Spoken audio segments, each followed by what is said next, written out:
Looking live over the airport where our weather impact team is tracking some afternoon storms. Doesn't look too bad right now. Senior weather impact team meteorologist Chris Bianchi is here.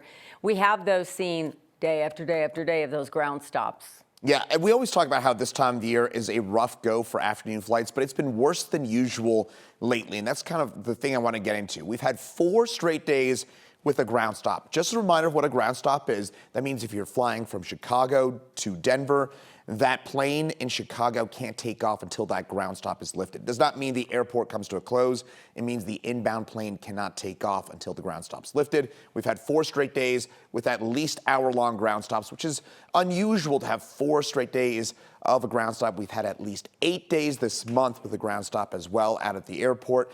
And when you get a ground stop, it leads to this just domino effect of delays. The flights that follow it, it just means it's a real mess for hours on end. It takes a while for the airport to kind of catch up with that. We've had the most also afternoon and evening delays of any airport in the country for at least the last 2 days, most likely the last 4 here in Denver. And the reason, it's this. These are the kinds of storms that the airport in particular cannot stand, is when we've got moisture at the mid and upper levels of the atmosphere, but at the surface it's dry because that rain evaporates, the air cools, and you get these erratic, very difficult to predict sorts of storms that produce a lot of wind but very little rain. And that's the kind of storm that we've seen a lot of lately, and they've been parked over the airport. And by the way, final note, you don't need that storm to go directly over the airport to get those sorts of impacts.